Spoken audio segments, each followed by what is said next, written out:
ایک صحابی ہے سلمہ بن اکوا، میرے آقا کے غلام صحابی، ایک بار 400 لوگ عبد الرحمن نام کے قارہ کے ایک شخص کے ساتھ، وہ کفار و مشرکین کا سردار تھا، مدینے کے ایک باغیچے پر حملہ کر دیا، حضور کی اونٹنیوں کو قبضہ کر دیا، کھجوریں لوٹ کر کے لے جانے لگا۔ مدینے میں کوئی دیکھا نہیں، ایک ہی صحابی نے دیکھا، سلمہ بن اکوا، لیکن انہوں نے شور نہیں مچایا، ہلہ نہیں مچایا، کہا میں اکیلا ہوں، رات کا وقت ہے، دوڑا دوں ان کو، اور دوڑایا۔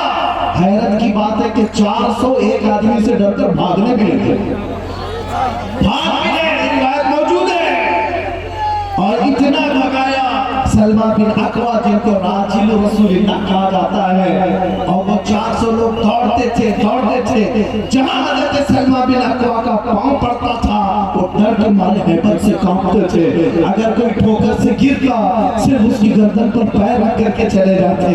کبھی کبھار میں تاریخ کی سچائیاں دیکھتا ہوں، 400 کہاں ہے اور ایک میرے مصطفیٰ کا دیوانہ کہاں ہے، دوڑا رہا ہے۔ آخر میں پہاڑیوں پر چڑھ کر کے ان کا سردار پکار کر کے کہتا ہے میاں ایک آدمی تو کیوں دوڑا رہا ہے، ہمیں کیوں بھگا رہا ہے؟ سلمہ بن اکوا نے کہا جب تک تمہاری جھولیوں میں مدینے کی ایک کھجور بھی باقی رہے گی میں تمہارا پیچھا نہیں چھوڑنے والا۔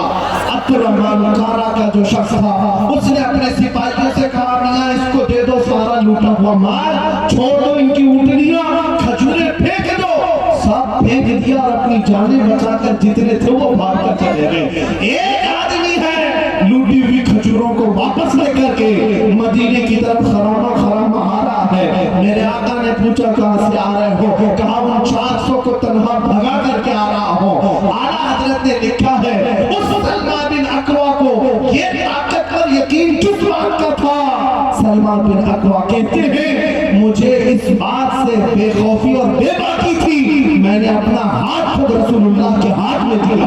کیا بات ہے، زندہ باد۔ جب یہ نسبت اپنے پاس ہے تو خوف نکل جاتا ہے، ڈر نکل جاتا ہے۔ آپ کے لیے بھی میں یہ بات کہتا ہوں، اتنا نعرہ لگانا سیکھ جاؤ اپنا سب کچھ گنبد خضرا کل بھی تھا، میرے نبی سے میرا رشتہ کل بھی تھا، بتلا دو گستاخ نبی کو غیرت سنی زندہ ہے، ان پہ مر مٹنے کا جذبہ کل بھی تھا۔ بس اتنا جذبہ اگر تمہارا سلامت رہا تو پھر کسی ہتھیار تنظیم اور فوج کی ضرورت نہیں۔